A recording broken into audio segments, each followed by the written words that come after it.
The mountain man's shadow fell across the threshold of the Ogden Inn just as the innkeeper's voice rose sharp enough to cut glass. And Nathaniel Crawford knew trouble. When he heard it, even before his eyes adjusted to the dim interior after riding through the harsh Utah sun of 1878. "I don't care if you've got money or not. Your kind isn't welcome here," the innkeeper was saying, his jowls quivering with indignation as he jabbed a thick finger toward the door. "This is a respectable establishment." Nathaniel stepped fully inside, his boots heavy on the wooden floor, and took in the scene with practiced observation honed from years living alone in the Wasatch Mountains. A young woman stood at the counter, her travel-worn dress suggesting she had come a long distance, her dark hair escaping from its pins in a way that spoke of exhaustion rather than carelessness. Her skin was several shades darker than the innkeeper's florid complexion, and Nathaniel understood immediately what kind of trouble this was. "Please," the woman said, and her voice carried the tremor of someone trying desperately to maintain dignity in the face of humiliation. "I have been traveling for 3 days. I simply need a room for the night." "And I simply told you we're full up," the innkeeper said, though Nathaniel could see the keys hanging on the board behind him, at least a dozen of them gleaming in the lamplight. Nathaniel had come down from his mountain cabin for supplies. Not for this, but something in the set of the woman's shoulders. The way she refused to bow even as her hands gripped her small traveling bag tight enough to turn her knuckles pale, made him move forward. He was a big man, 6 feet and 4 inches of hard muscle built from chopping wood, hunting elk, and surviving winters that would kill lesser men. His dark blonde hair hung past his shoulders, tied back with a leather cord, and his beard was neatly trimmed despite his solitary life. He wore buckskin and homespun, and he knew he looked every inch the wild mountain man that the townspeople whispered about when he made his infrequent appearances. "You've got rooms," Nathaniel said, his voice a low rumble that made the innkeeper's eyes widen. "I can see the keys from here." "Mr. Crawford, this doesn't concern you," the innkeeper said, but he took a step back. Nathaniel had once stopped a bar fight by simply standing up, and the innkeeper remembered. "I'm making it my concern," Nathaniel said. He pulled out a leather pouch from his belt and counted out coins onto the counter with deliberate care. "A room for the lady, your best one. Now see here.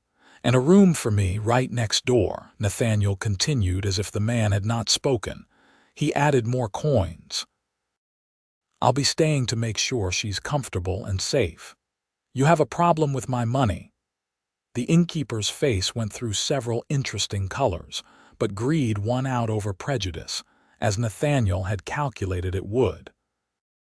The man snatched up the coins with pudgy fingers and turned to grab 2 keys from the board, muttering under his breath about mountain men who did not know their place. Nathaniel ignored him and turned to the woman, who was staring at him with wide eyes that were a striking shade of brown, almost amber in the lamplight. Up close, he could see she was younger than he had first thought, perhaps 23 or 24, and beautiful in a way that made his chest tighten unexpectedly. He was 31, and had not felt such an immediate pull toward another person in his entire life. "I appreciate your intervention," she said softly, "but I cannot accept charity." "Not charity," Nathaniel said, "just doing what's right. Name's Nathaniel Crawford." She hesitated, then seemed to make a decision. "Naomi Reynolds. And while I am grateful, truly, you should not have to spend your money on my account." "Already done," Nathaniel said as the innkeeper slapped 2 keys on the counter with unnecessary force. He picked them both up and handed one to Naomi. "Rooms 7 and 8 upstairs. After you, Miss Reynolds." She looked at him for a long moment, and he could see her weighing her options. A strange man buying her a room could be as dangerous as having no room at all. but there was something in his steady gaze that must have reassured her because she nodded once and turned toward the stairs. Nathaniel picked up her bag before she could protest and followed, very aware of the innkeeper's glare burning into his back. The upstairs hallway was narrow and dim, lit by a single lamp at the far end. Room 7 was on the left, room 8 on the right, their doors facing each other. Nathaniel unlocked room 7 and pushed the door open, checking inside with the automatic caution of a man who had survived bear attacks and mountain lions. The room was small but clean, with a bed covered in a patchwork quilt, a washstand with a chipped basin and pitcher, and a single window that looked out over Ogden's Main Street. "It's not much, but it's clean," Nathaniel said, setting her bag on the bed. "Lock your door. I'll be right across the hall if you need anything." "Mr. Crawford," Naomi said, and when he turned to look at her, he saw tears gleaming in her eyes, though she blinked them back fiercely. "Why did you help me? You don't know me." Nathaniel considered his answer carefully. He was not a man given to pretty speeches or smooth words. He lived alone for good reason, finding the company of mountains and eagles more straightforward than the complex cruelties of civilization. But something about this woman demanded honesty. "My mother was Shoshone," he said finally. "My father was a fur trapper from Pennsylvania. I know what it's like to not fit anywhere, and I know what it's like when people judge you before they know your name." He paused. "Nobody should have to sleep in the street when they've got money for a room, and there are rooms to be had." Naomi's expression softened and she brushed at her eyes quickly.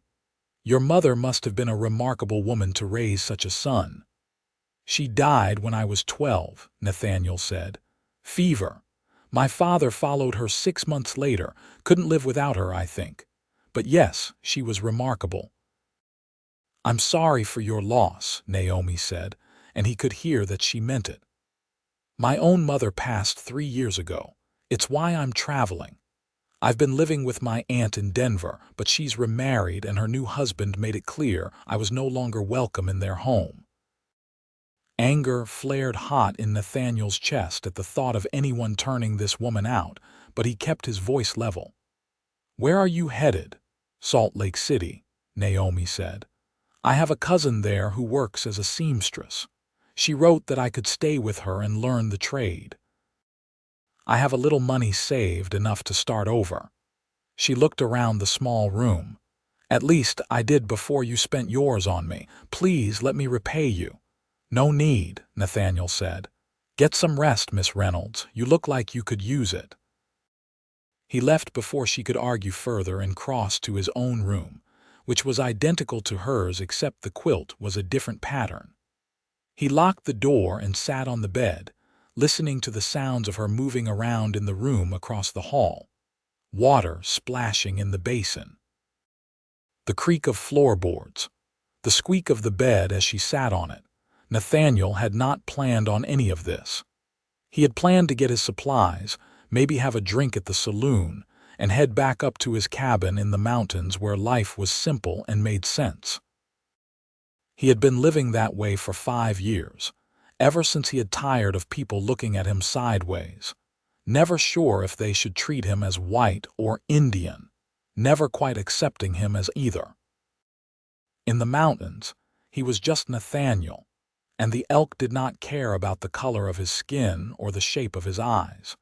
But something had shifted the moment he had heard Naomi's voice, seen the way she held herself with dignity even in the face of cruelty. He recognized something in her, a kindred spirit who had also learned to stand alone against a world that did not want to make room for her.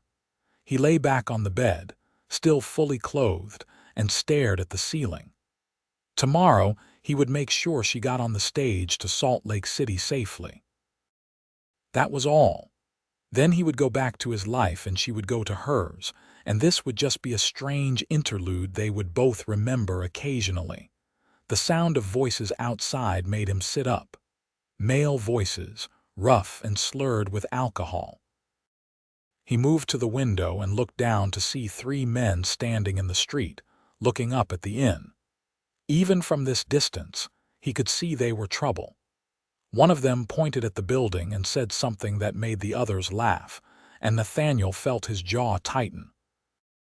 He had hoped the innkeeper would keep his mouth shut, but clearly the man had been talking. In a town the size of Ogden, word would spread fast about the strange colored woman who had dared to ask for a room, and about the mountain man who had bought it for her. Nathaniel checked his knife at his belt and moved to his door, opening it quietly. He stood in the hallway, positioned where he could see Naomi's door, and waited. The men outside might just be talking, or they might decide to make their opinions known more directly. An hour passed. The lamp at the end of the hall burned lower. Nathaniel heard Naomi moving around her room, then silence as she presumably went to sleep. The men outside eventually wandered off, their voices fading into the night sounds of the town. Still Nathaniel waited, leaning against the wall across from her door. He had spent weeks at a time tracking elk through the mountains, motionless for hours waiting for the perfect shot. Patience was something he had in abundance. It was near midnight when he heard footsteps on the stairs. Heavy boots, trying and failing to be quiet. Nathaniel straightened, his hand moving to his knife.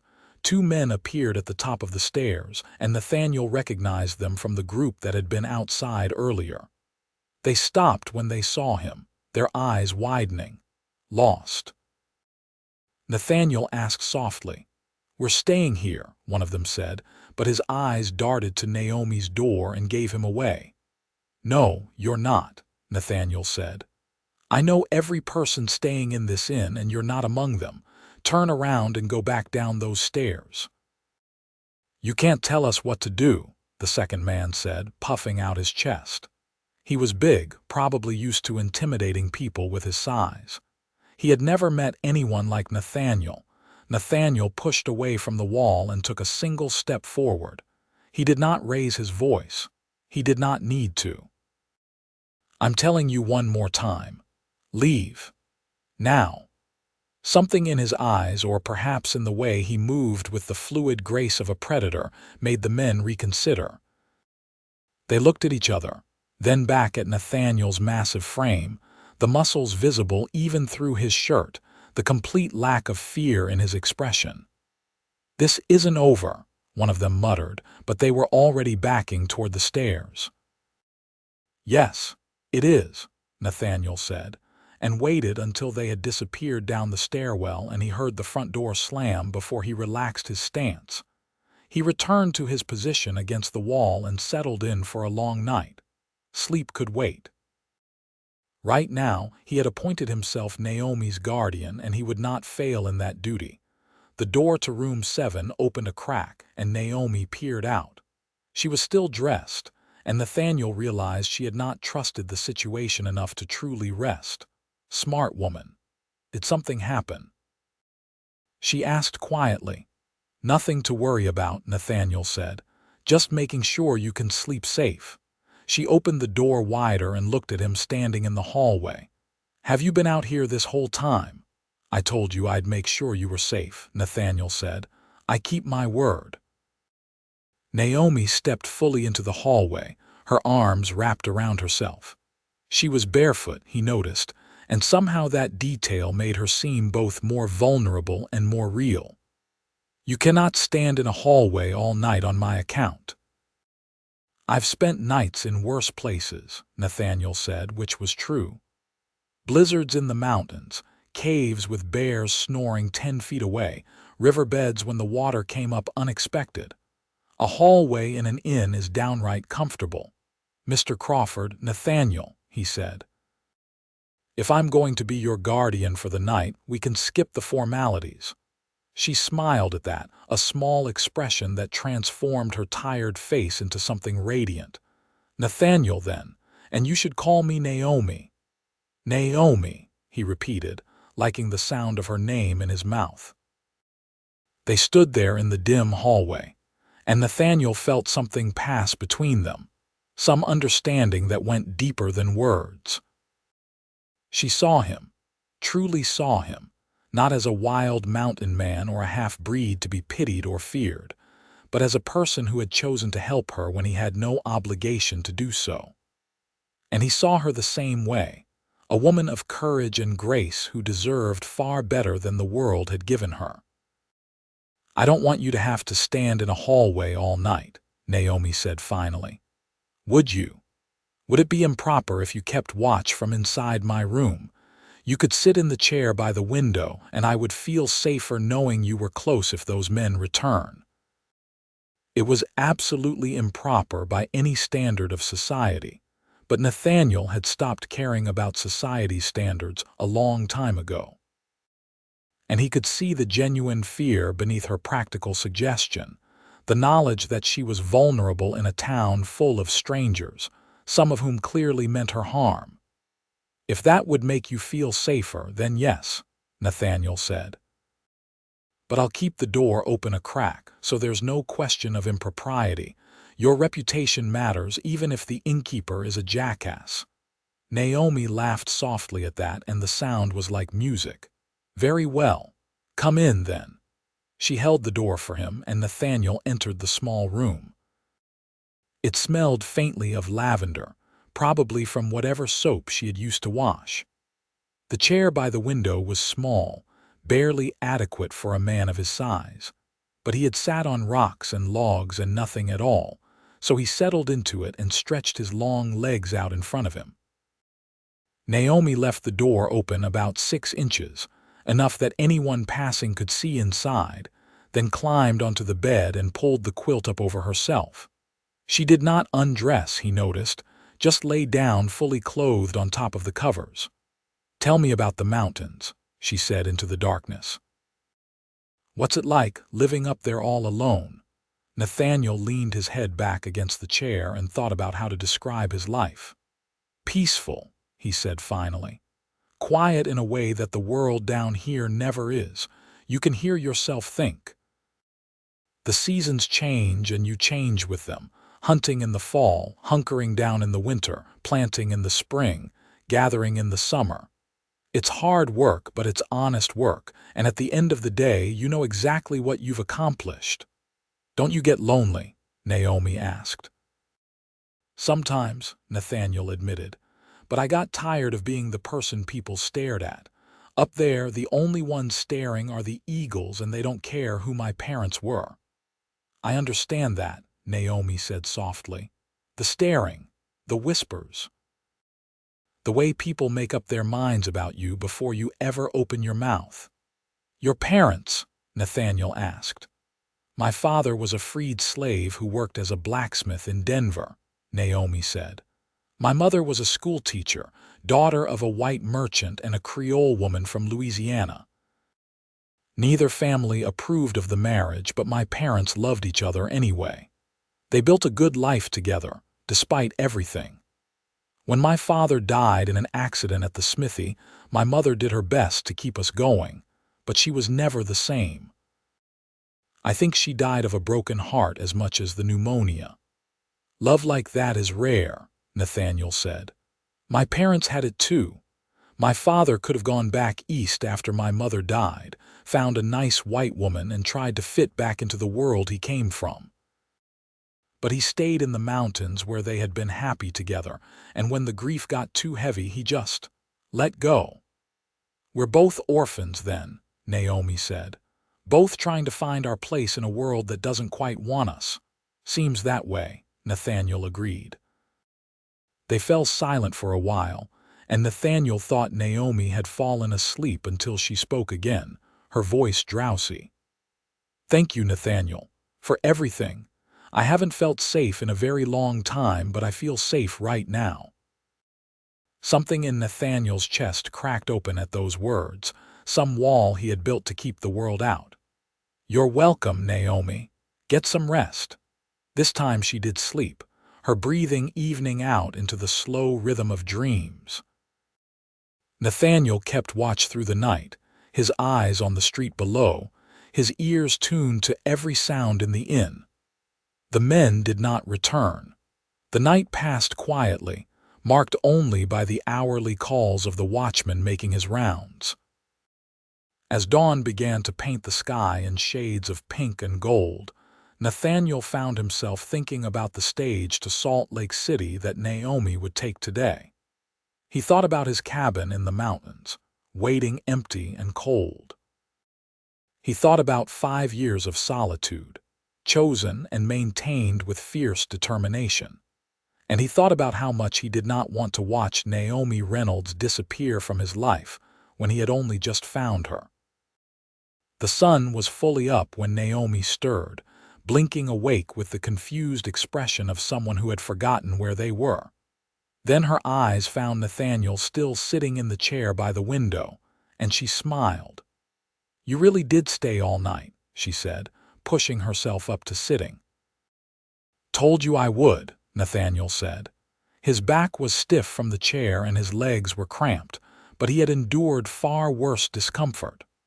"The stage to Salt Lake City leaves at 9, Naomi said, and Nathaniel heard the reluctance in her voice.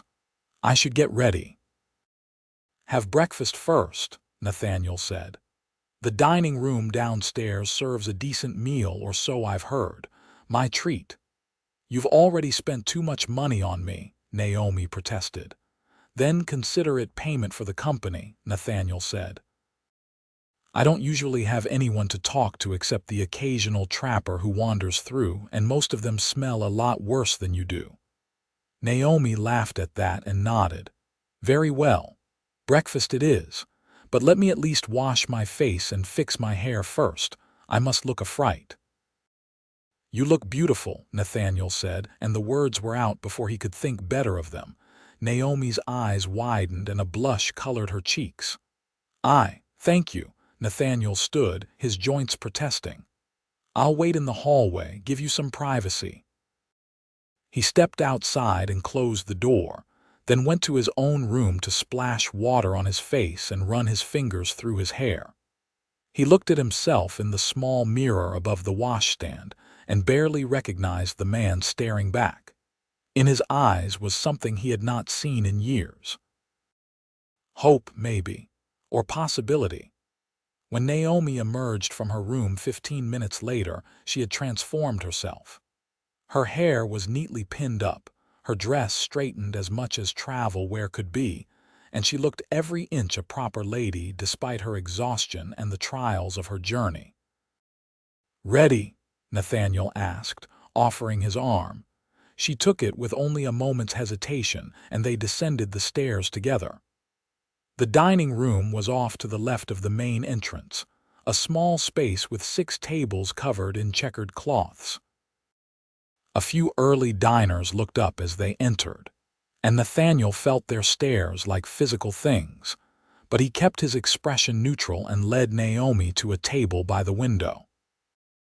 The innkeeper's wife came to take their order, her mouth pinched in disapproval but her desire for their money overcoming her prejudice.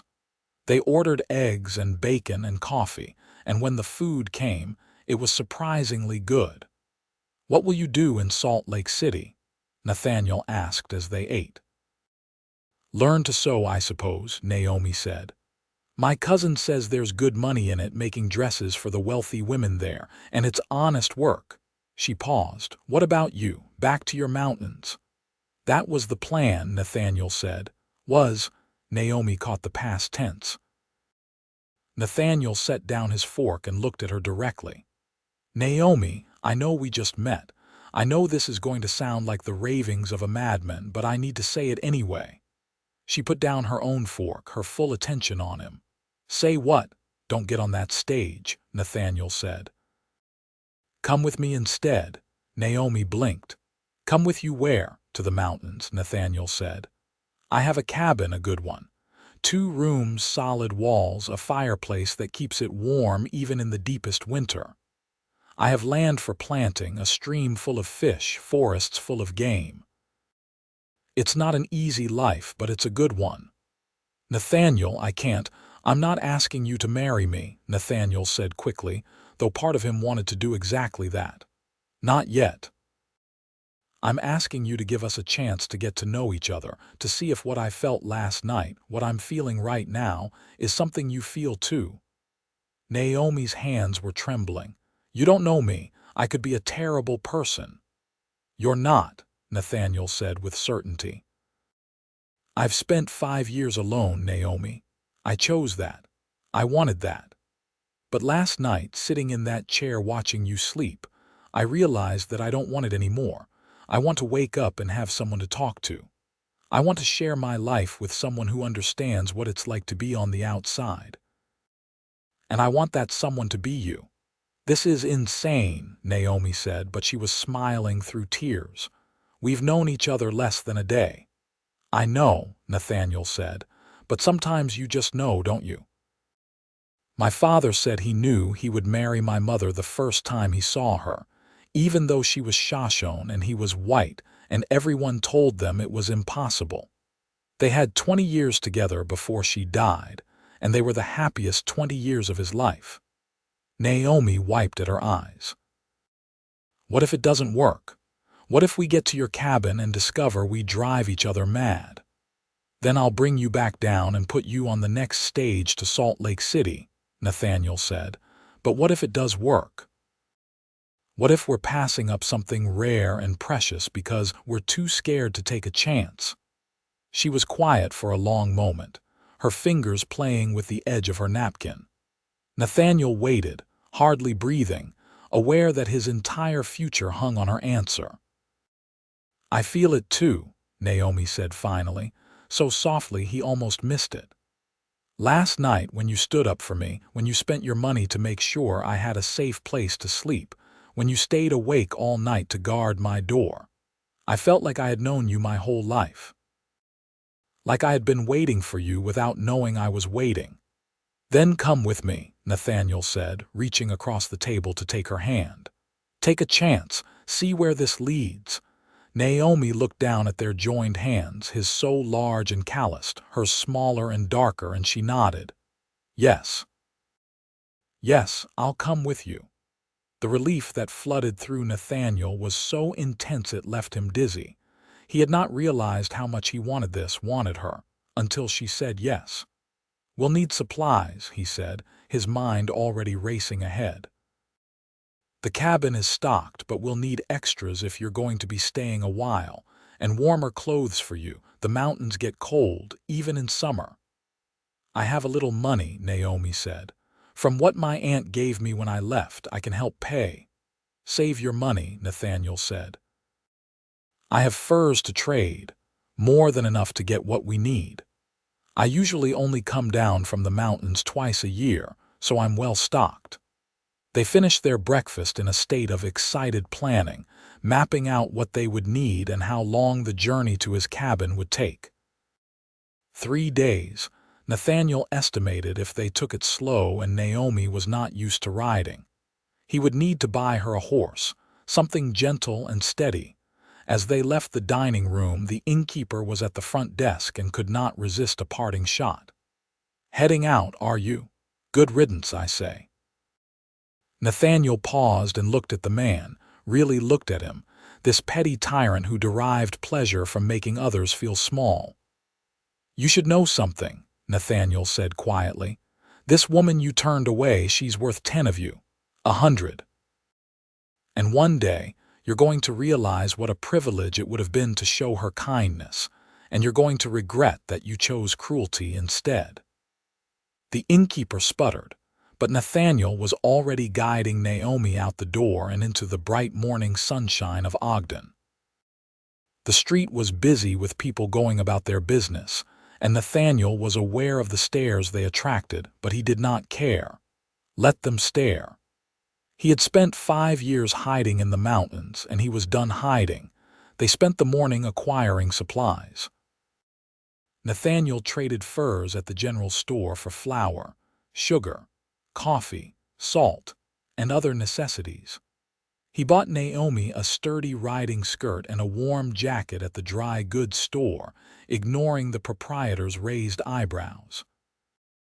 At the stable, he chose a gentle mare with a patient temperament and kind eyes, and bought a saddle that would be comfortable for long rides. Naomi watched it all with a mixture of wonder and trepidation, and Nathaniel kept checking her face, looking for signs of doubt or regret. But all he saw was determination and a growing excitement that matched his own. By early afternoon, they were ready to leave. Nathaniel helped Naomi mount her new horse, showing her how to hold the reins and sit in the saddle. She was a quick learner, adjusting her posture when he made suggestions, and he found himself charmed by her concentration. "Ready?" he asked from atop his own horse, a big roan gelding named Thunder who had been his companion for 3 years. "Ready," Naomi said, though her voice shook a little. They rode out of Ogden heading east, toward the Wasatch Mountains that rose blue and majestic in the distance. The town fell away behind them, and with it, the stares and whispers and small-minded cruelties. Ahead lay wilderness and possibility and the unknown. The first day's ride was easy, following well-traveled trails through foothills dotted with sagebrush and juniper. Nathaniel kept them at a gentle pace, aware that Naomi was not an experienced rider. They stopped frequently to rest the horses and stretch, and Nathaniel used the time to point out landmarks and teach Naomi about the land. "That's Eagle Country up there," he said, pointing to a rocky outcropping high above. "Golden eagles, the most beautiful birds you've ever seen. Sometimes in the morning you can watch them hunt, diving down so fast they're just a blur." "I've never seen an eagle," Naomi said. "Not up close." "You will," Nathaniel promised. "There's a pair that nests near my cabin. They come back every year." As the sun began to set, painting the sky in brilliant oranges and purples, Nathaniel led them to a sheltered spot he knew, a small clearing beside a stream where the grass was soft and the trees broke the wind. He helped Naomi dismount, noting the stiffness in her movements. "Sore?" he asked. "A little," she admitted, "but it's not bad." Nathaniel set about making camp with the efficiency of long practice. He unsaddled the horses and hobbled them where they could graze and drink from the stream.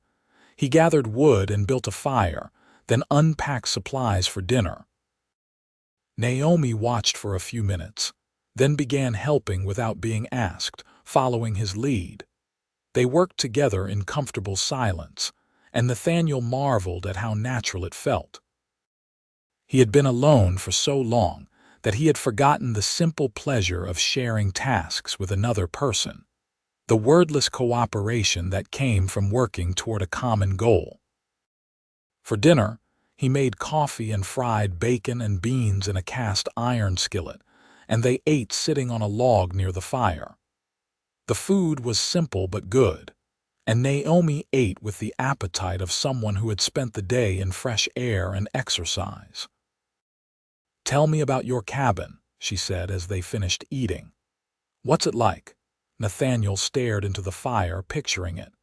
"It's about 20 miles northeast of here, in a valley between 2 peaks. There's a stream that runs year-round, fed by snowmelt. The cabin is built from pine logs with a stone fireplace and 2 rooms. The main room has the fireplace and a table and chairs I made myself. The bedroom is smaller, just enough for a bed and a chest for clothes." "Where will I sleep?" Naomi asked. "You'll take the bedroom," Nathaniel said. "I'll sleep in the main room. There's a bearskin rug in front of the fireplace that makes a decent bed." "That doesn't seem fair," Naomi protested. "It's how it's going to be," Nathaniel said firmly. "At least until—" He trailed off, not sure how to finish that sentence. "Until what?" Naomi asked softly. Nathaniel looked at her across the fire, her face golden in the flickering light, her eyes reflecting the flames. "Until you decide you want to marry me," he said. "If you decide that, I'm not trying to rush you, but I want you to know my intentions are honorable." Naomi smiled. "I believe you, and I appreciate the clarity. But Nathaniel, what if I'm terrible at mountain living? What if I can't learn to hunt or fish or do all the things necessary to survive up there? Then I'll teach you, Nathaniel said. And if you hate it, truly hate it, then we'll figure something else out. Maybe we can find a place closer to town, somewhere between your world and mine. I don't think I have a world anymore, Naomi said quietly. I've been adrift since my mother died, just going through the motions of living. But today, riding beside you, watching the mountains get closer, I felt like I was heading towards something instead of running away from something. Does that make sense? Perfect sense, Nathaniel said. They sat in silence for a while, listening to the crackling of the fire and the gentle sounds of the horses grazing. The stars began to emerge overhead, so many and so bright they seemed close enough to touch. A coyote howled in the distance, and Naomi tensed. Just coyotes, Nathaniel said. They won't bother us with the fire going, and they're more scared of us than we are of them. I'm not scared, Naomi said. Not with you here. Those simple words warmed Nathaniel more than the fire ever could. He had spent so long being self-sufficient, needing no one, that he had forgotten what it felt like to be needed. To have someone trust him to keep them safe. You should get some sleep, he said. We have another long day tomorrow. He had brought a bedroll for Naomi, thick wool blankets that would keep her warm even if the night turned cold.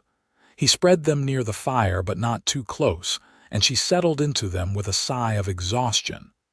Good night, Nathaniel, she said. Good night, Naomi. Nathaniel took first watch, sitting with his back against a tree where he could see the whole camp and the surrounding forest. He fed the fire periodically, keeping it burning bright enough to discourage any curious wildlife. The night was peaceful, marked only by the usual sounds of the wilderness, and gradually Nathaniel felt himself relaxing in a way he had not relaxed in years. He had made the right choice.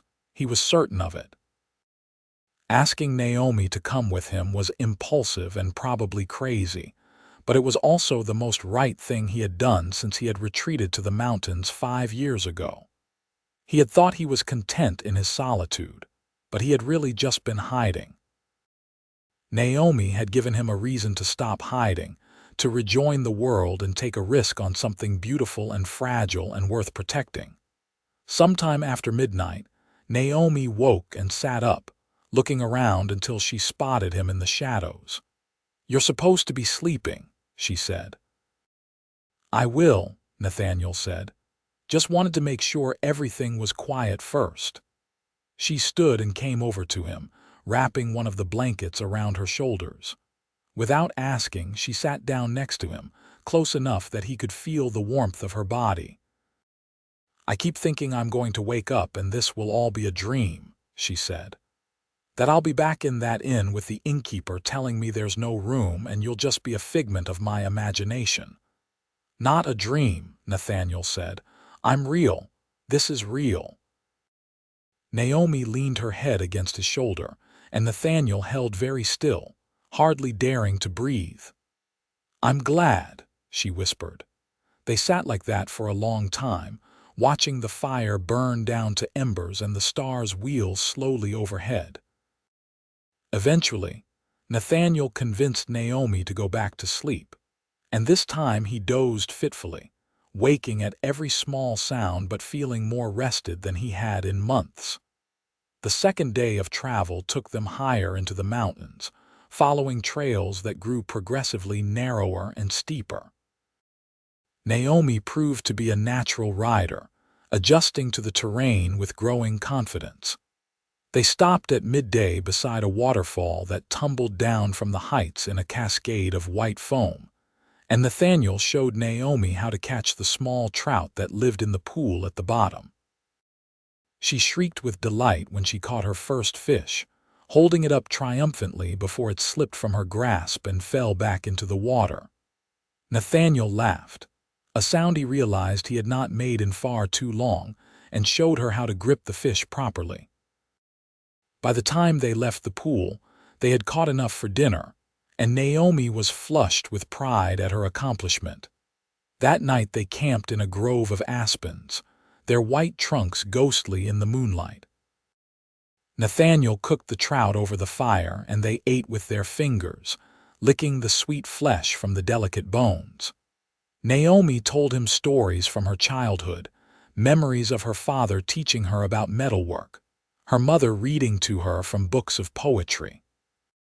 Nathaniel shared his own memories, the lessons his mother had taught him about tracking and hunting, the stories his father had told him about the great cities of the East that Nathaniel had never seen. "You ever want to see those cities?" Naomi asked. "New York, Philadelphia, Boston." "Maybe someday," Nathaniel said, "but not now. Now I just want to get home." "Home," Naomi repeated, testing the word. "I like the sound of that." On the third day they entered Nathaniel's valley. The trail wound down from a high pass, and suddenly there it was spread out below them, a bowl of green surrounded by towering peaks. The stream sparkled in the sunlight, and Nathaniel could see his cabin tucked against the hillside, exactly as he had left it 3 days ago, though it felt like a lifetime. "It's beautiful," Naomi breathed, and Nathaniel felt a surge of pride. "Come on," he said. "Let's get you home." They rode down into the valley as the afternoon sun slanted golden through the pine trees. A pair of eagles circled overhead, their cries echoing off the mountains, and Nathaniel pointed them out to Naomi with a grin. "Told you you'd see eagles." The cabin was solid and welcoming, its log walls weathered to a soft gray. Nathaniel had built it himself over the course of 2 years, learning from his mistakes and improving as he went. The door was still barred from the outside, just as he had left it, and he felt a wave of relief that no bears or other creatures had broken in during his absence. He helped Naomi dismount and unlock the door, pushing it open to reveal the interior. Sunlight streamed through the windows, illuminating the main room with its stone fireplace, hand-hewn table and chairs, and shelves lined with supplies and books. The bedroom door stood open, showing the bed with its patchwork quilt and the window that looked out toward the stream. "Nathaniel, it's wonderful," Naomi said, walking slowly through the space and touching things with gentle fingers. "You built all this yourself?" "Every bit of it," Nathaniel said, unable to keep the pride from his voice. "Took me 2 years, but it's solid. Kept me warm and dry through 5 winters now." He showed her around, pointing out the cellar where he stored vegetables and meat, the smokehouse out back, the small garden plot that would need planting soon. Naomi absorbed it all with the focus of someone memorizing important information, asking questions about how things worked and where things were kept. "The bedroom is yours," Nathaniel said, carrying her bag to the smaller room. "I'll bunk out here in the main room like I said." Naomi stood in the doorway of the bedroom, looking at the bed with its quilt. "This feels wrong, taking your bed." "It feels right to me," Nathaniel said. "Please, Naomi, let me do this." She nodded slowly, then smiled. "Very well, but I insist on doing my share of the work. Cooking, cleaning, whatever needs doing. I won't be a burden." "You could never be a burden," Nathaniel said. They spent the rest of the day settling in. Nathaniel showed Naomi how to work the pump for water, where to find the kindling for the fireplace, how to bank the coals to keep them burning through the night. She proved to be a quick study, mastering each task after just one demonstration. For dinner, Nathaniel made a stew from dried venison and vegetables from his cellar, and they ate at the table as the sun set beyond the windows, painting the mountains in shades of purple and gold. It felt domestic and natural, as if they had been doing this for years rather than days. After dinner, they sat in front of the fireplace, Naomi in one of the chairs and Nathaniel on the bearskin rug. The fire crackled and popped, sending shadows dancing across the walls. "Are you having second thoughts?" Nathaniel asked, needing to know. Naomi looked at him with surprise. "About coming here? No. Why would you think that?" "It's a lot to take in," Nathaniel said. "You could have been in Salt Lake City by now, learning to be a seamstress, living in a proper house with your cousin." "I could have," Naomi agreed, "but I wouldn't have been happy. I don't think I've been truly happy since my parents died. Until now." She leaned forward, her eyes catching the firelight. "Nathaniel, I know this is fast and probably foolish, but I feel more at home here in your cabin after one day than I ever felt in my aunt's house in 3 years. This feels right in a way nothing else has in a very long time." Nathaniel felt something loosen in his chest, a tension he had been carrying without realizing it. "For me too. I was content up here alone, or I thought I was, but having you here, showing you my home, sharing meals with you. This is what I was missing. I just didn't know it until I met you." Naomi stood and came to sit beside him on the bearskin rug, close enough that their shoulders touched. "What happens now?" she asked softly. "Now we get to know each other," Nathaniel said. "We take our time.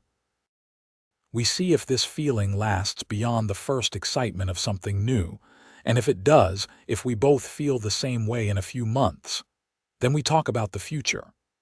"A few months," Naomi said. "That seems like a very long time to wait." Nathaniel turned to look at her and found her smiling. "You think it's too long? I think I already know how I feel," Naomi said. "But you're right, we should take our time. Make sure we're certain." "Very sensible," Nathaniel said, though his heart was racing. "I'm a very sensible person," Naomi said, but she was leaning closer to him, her eyes on his lips. "Naomi," Nathaniel said, his voice rough, "if you keep looking at me like that, my good intentions are going to evaporate." "Maybe I want them to," Naomi whispered, and then she kissed him. It was soft and sweet and tentative, a question rather than a demand, and Nathaniel answered it by cupping her face in his hands and kissing her back. She tasted like the mint tea they had shared after dinner, and she fit against him perfectly, her curves matching his angles like they had been designed for each other. When they finally broke apart, both breathing hard, Nathaniel rested his forehead against hers. "We should probably slow down," he said, though every fiber of his being wanted the opposite. "Probably," Naomi agreed, but she did not move away. They sat like that for a long moment, and then Naomi laughed softly. "This is impossible. I can't possibly be falling in love with you this fast." "But you are?" Nathaniel asked, hardly daring to hope. "I am," Naomi said. "I think I started falling the moment you stood up to that innkeeper, and I fell a little more every time you did something kind without being asked. And then I fell completely when I saw this place, your home that you built with your own hands, and I realized you were offering to share it with me." "I love you too," Nathaniel said, the words coming easily because they were true. "I know it's insane, I know it's too fast, but I love you, Naomi Reynolds, and I want to spend the rest of my life proving it to you." Naomi kissed him again, longer this time, deeper, until they were both dizzy with it. When she pulled back, her eyes were shining. "Then prove it. Starting tomorrow, teach me everything I need to know to be a mountain woman. Teach me to hunt and fish and track and survive. Make me your partner in this life you've built." "Deal," Nathaniel said, sealing it with another kiss. They stayed up late talking by the fire, sharing stories and dreams and plans for the future. When Naomi finally yawned and admitted she was exhausted, Nathaniel walked her to the bedroom and kissed her goodnight at the threshold like a proper gentleman, even though it cost him considerable willpower. "Sleep well," he said. "You too," Naomi said. "And Nathaniel, thank you for bringing me home." Nathaniel lay on the bearskin rug in front of the dying fire and stared at the ceiling beams he had hewn from pine trees. Home. Naomi had called this place home, and the word filled him with a warmth that had nothing to do with the fire. He had found what he had not known he was looking for: a partner, a love, a future that was more than just survival and solitude. And tomorrow he would start teaching her everything he knew, making her a true part of this life he had built. The weeks that followed were some of the happiest of Nathaniel's life.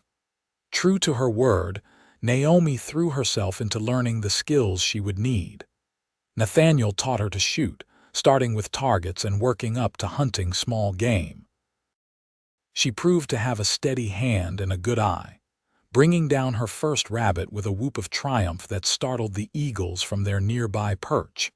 He taught her to fish with both pole and net, to track deer and elk through the forest, to identify edible plants and avoid poisonous ones. He showed her how to cure meat and preserve vegetables, how to tan hides and sew leather, how to split wood and stack it for drying.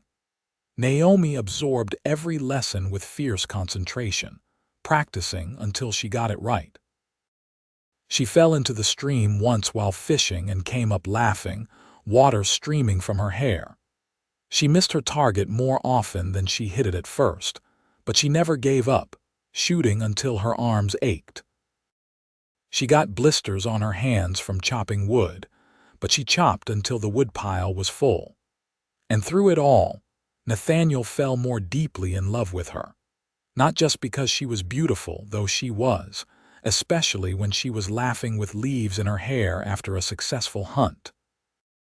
Not just because she was brave, though she was, facing down new challenges without hesitation, but because she was fully herself, holding nothing back, meeting his life with open arms and an open heart. They fell into a comfortable routine. Mornings were for chores and hunting. Afternoons for fishing or working in the garden that they planted together. Evenings for cooking and talking and sitting close by the fire. And every night, Nathaniel walked Naomi to her bedroom door and kissed her good night, and every night it got harder to let her go. But he had made a promise to take things slow, to give her time to be certain, and he would keep that promise no matter how much he wanted to throw her over his shoulder and carry her to his bed. 2 months passed in this way, summer settling fully over the mountains. The garden flourished under their care, producing vegetables in abundance. The stream ran clear and cold, full of fish. The eagles raised their young in the nest near the cabin, and Naomi spent hours watching them through the window.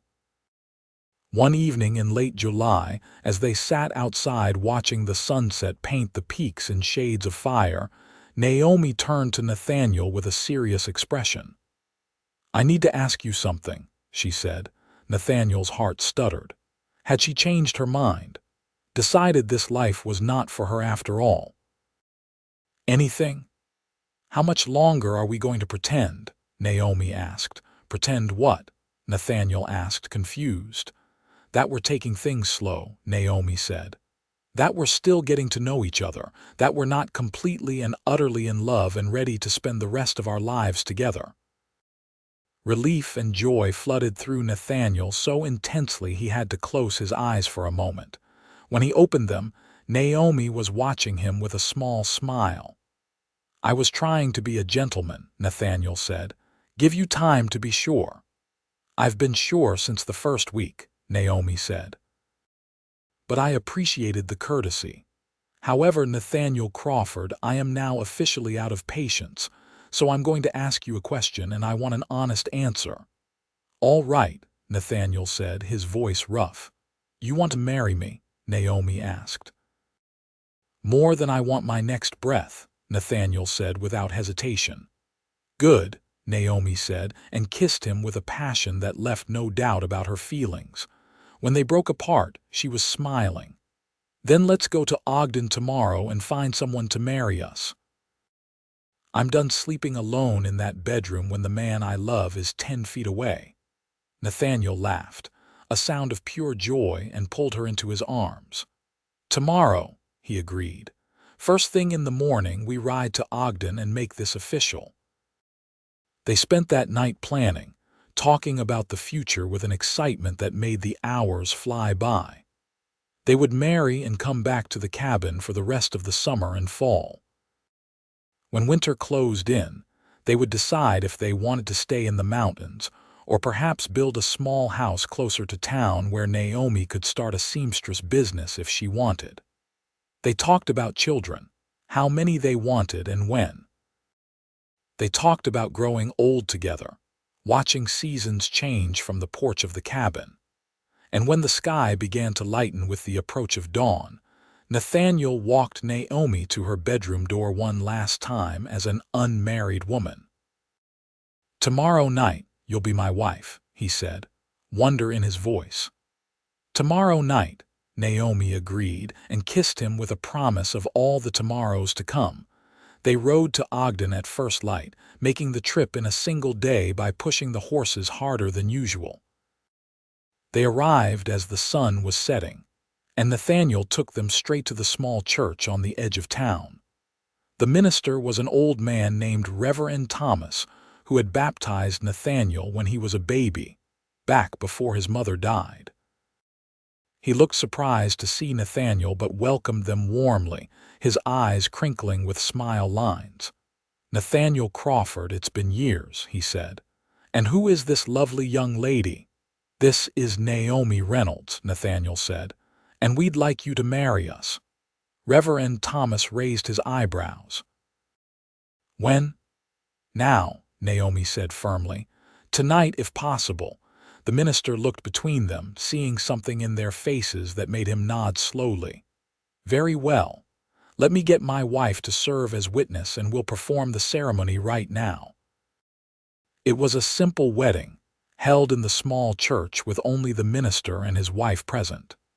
Nathaniel had no ring to give Naomi, but she said she did not care, that his promise was enough. They spoke their vows in steady voices, pledging to love and honor each other through all the days of their lives. And when Reverend Thomas pronounced them husband and wife, Nathaniel kissed his bride with all the love in his heart. They spent their wedding night at the same inn where they had first met, though this time Nathaniel insisted on the best room and paid extra for a private bath to be brought up. The innkeeper was the same one who had refused Naomi's service, and Nathaniel took great pleasure in watching the man's face when Nathaniel introduced Naomi as his wife. "Congratulations," the innkeeper said sourly, clearly remembering their previous encounter. "Thank you," Nathaniel said pleasantly. "We'll take room 1, the best you have." In the privacy of their room, with the door locked and the world shut out, Nathaniel finally allowed himself to fully express the love he had been holding back for 2 months. He was gentle with Naomi, patient and tender, showing her with his hands and mouth and body how precious she was to him. And Naomi met him with equal passion, her own hands exploring the hard muscles of his chest and back, her lips finding the sensitive spots that made him groan. They came together with a rightness that felt inevitable, 2 halves finally made whole, and afterwards they lay tangled together in the sheets, exhausted and happy. "I love you," Naomi whispered against his chest. "I love you so much it frightens me sometimes." "Don't be frightened," Nathaniel said, stroking her hair. "I'll love you until the day I die and probably beyond that. You're safe with me, always." They stayed in Ogden for 2 days, buying supplies and enjoying the novelty of being together without restraint. Then they rode back to the mountains, to the cabin that was now truly their home, and began their married life in earnest. The summer passed in a golden haze of happiness. They worked side by side during the day and fell into each other's arms at night, learning each other's bodies and hearts with the dedication of scholars. Naomi continued to develop her skills as a mountain woman, and Nathaniel found himself constantly impressed by her strength and determination. By the time fall arrived, painting the aspens gold and sending the elk into rut, Naomi had become as capable as Nathaniel at most survival skills. She could bring down a deer at 50 yards, catch enough fish for a week in an afternoon, and had learned to cure hides so well that Nathaniel was considering taking her work to town to trade. "You're a natural," he told her one evening as they worked together to smoke the meat from an elk he had shot. "I've known men who lived in these mountains for 20 years and never got as good as you are now." "I have a good teacher," Naomi said, smiling at him, "and strong motivation. This is my home now. I want to be worthy of it." "You're already worthy of it," Nathaniel said. "You make it more of a home than it ever was when I was alone." In late September, Naomi began feeling unwell in the mornings, and Nathaniel knew before she said anything what it meant. He had seen it in the animals, the subtle changes that meant new life was growing. "I think I'm pregnant," Naomi said one morning, her hand on her still flat stomach. "I'm almost certain of it." Nathaniel felt joy explode through him like sunrise over the mountains. "A baby," he said, wonder in his voice. "We're going to have a baby." "Are you happy?" Naomi asked, and he heard the uncertainty in her voice. "Happy doesn't begin to cover it," Nathaniel said, pulling her into his arms. "I'm ecstatic, terrified but ecstatic. We're going to be parents, Naomi." They spent the fall preparing for the baby's arrival, though it would not be born until late spring. Nathaniel built a cradle from pine wood, sanding it smooth so no rough edges would harm tender skin. Naomi sewed tiny clothes from the softest leather and fabric, her hands gentle on the small garments. As winter closed in, they stocked the cabin with enough supplies to last until spring. Nathaniel hunted constantly, bringing in deer and elk, and even a bear, which he killed when it got too curious about their cabin. The meat would feed them through the cold months, and the bearskin would make a warm blanket for the baby. Snow came early that year, piling up outside the cabin in drifts taller than Nathaniel. They were snowed in by early November, but they had everything they needed: food, firewood, each other. The days passed in peaceful routine, marked by the slow growth of Naomi's belly and the deepening of their love for each other. They talked for hours by the fire, planning the future, arguing playfully about whether the baby would be a boy or girl, discussing names.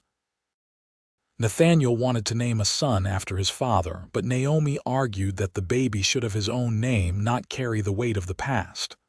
"What about Noah?" she suggested. "It starts with N like both our names." "Noah Crawford," Nathaniel said, testing it. "I like it, and if it's a girl—" "Nora," Naomi said immediately. "Nora Crawford." "Perfect," Nathaniel agreed. Christmas came, and they celebrated quietly, just the two of them. Nathaniel had traded furs for a length of green ribbon in Ogden, and he tied it in Naomi's hair, telling her she was more beautiful than any Christmas decoration. She gave him a new shirt she had sewn in secret, the stitches so fine, and even that he marveled at her skill.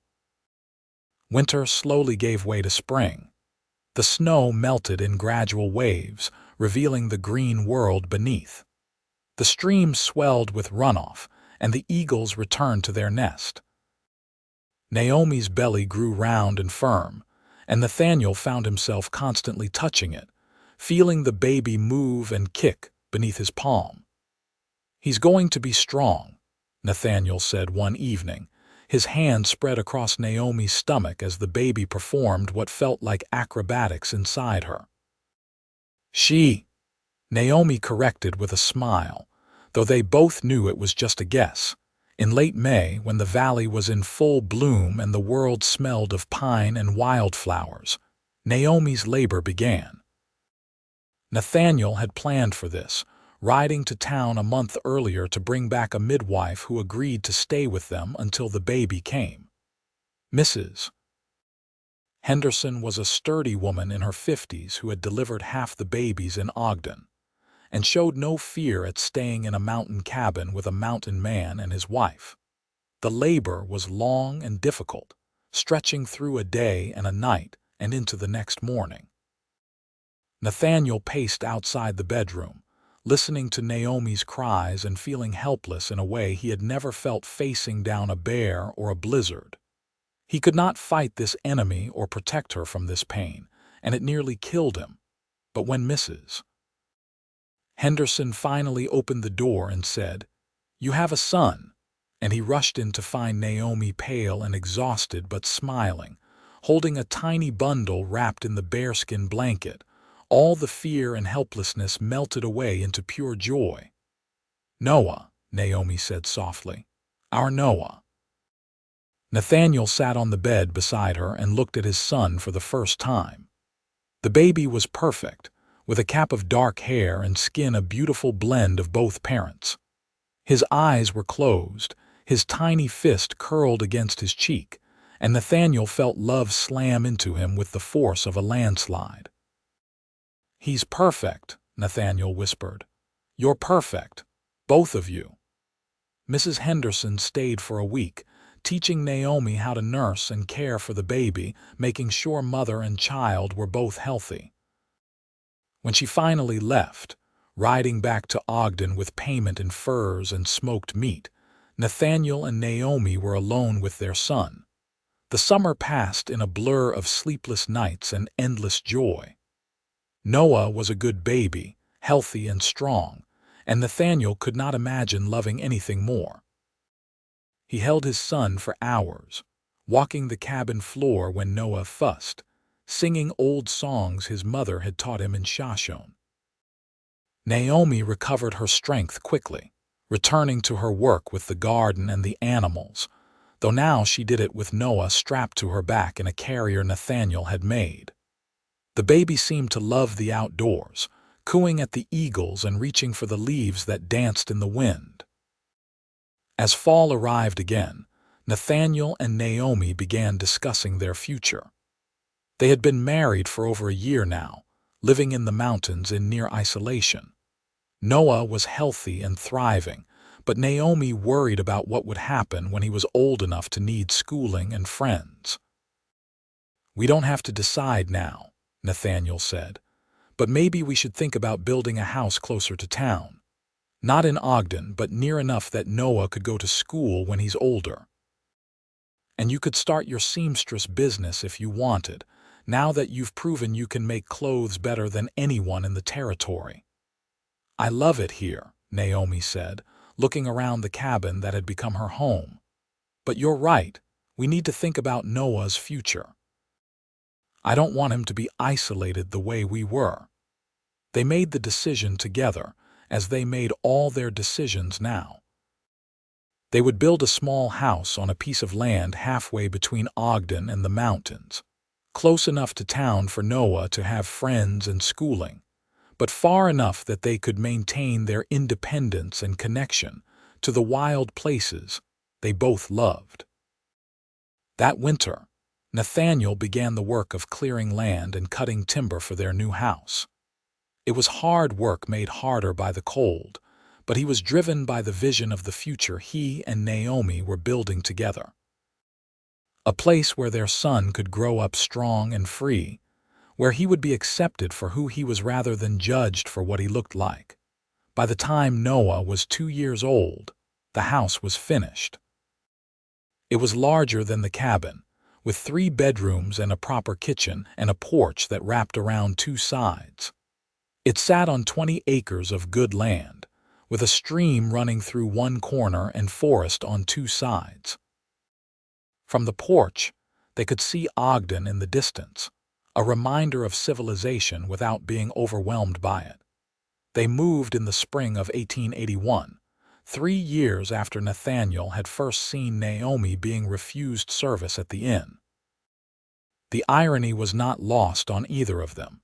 How far they had come from that moment of cruelty to this moment of beginning their new life together. Naomi did start a seamstress business, working from home so she could still care for Noah. Word spread quickly about the quality of her work, and soon she had more orders than she could handle, from simple repairs to elaborate dresses for the wealthy women of Ogden and Salt Lake City. Nathaniel helped when he could, but mostly he worked their land, raising vegetables and a few head of cattle, hunting in the mountains when they needed meat. They were not wealthy, but they were comfortable and, more importantly, they were happy. Noah grew into a bright, curious boy who loved exploring the forest with his father and helping his mother in her sewing room. He was accepted by the other children in the small community that had grown up around them, and he never knew the sting of rejection that both his parents had endured. When Noah was 4, Naomi became pregnant again. This time she gave birth to a daughter they named Nora, and Nathaniel discovered that he had somehow found room in his heart to love another child just as fiercely as he loved the first. Nora had her mother's eyes and her father's stubborn determination, and she kept them all on their toes from the moment she could walk. 2 years after Nora came another son, Nathan, named for his father, but insisting from the time he could talk that everyone call him Nate. And 3 years after that, another daughter, Nina, who was the baby of the family and knew how to use that position to her advantage. The years passed in a blur of happiness and hard work, of children growing and love deepening.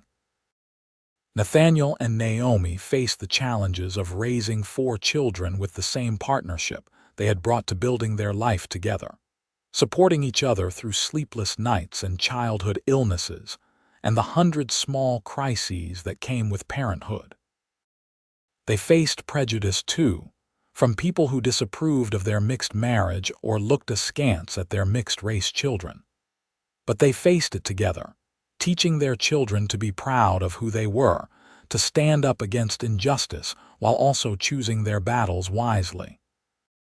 On their 10th wedding anniversary, Nathaniel took Naomi back to the cabin in the mountains where they had spent their first months together. The children stayed with Mrs. Henderson, who had become a beloved grandmother figure to them all, and for 3 days Nathaniel and Naomi were just a man and a woman in love, remembering where they had started. "You ever regret it?"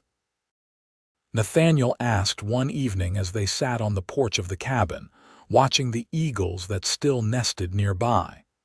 "Saying yes when I asked you to come with me instead of going to Salt Lake City." Naomi turned to him with surprise. "Regret it?" "Nathaniel, meeting you, building this life with you, raising our children together. It's the best thing that ever happened to me. You saved me that day at the inn, but you did more than just buy me a room.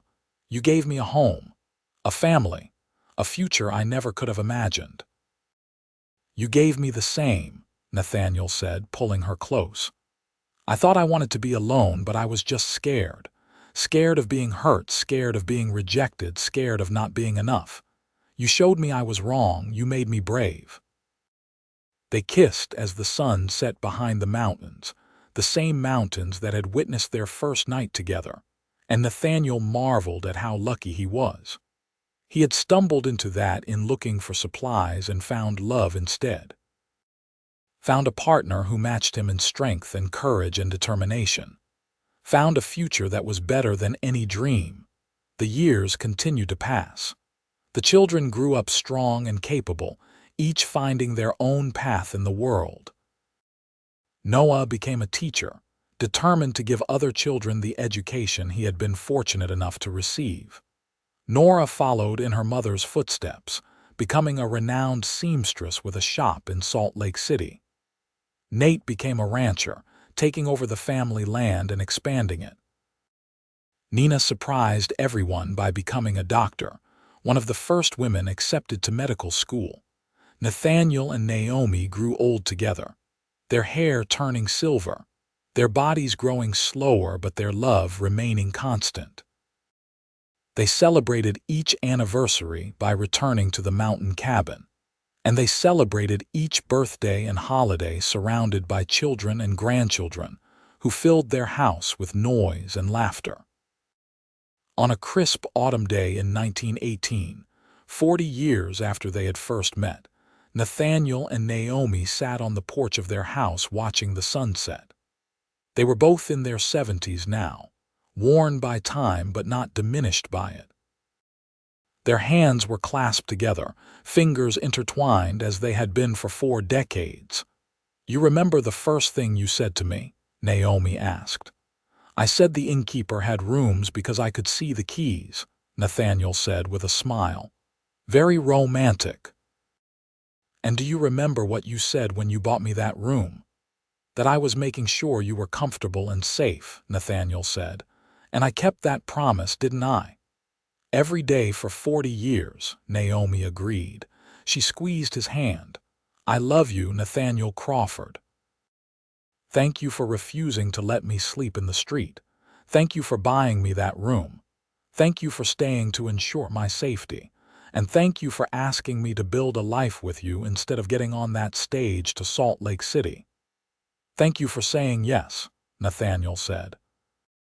"Thank you for taking a chance on a wild mountain man who didn't know what he was doing but knew he loved you.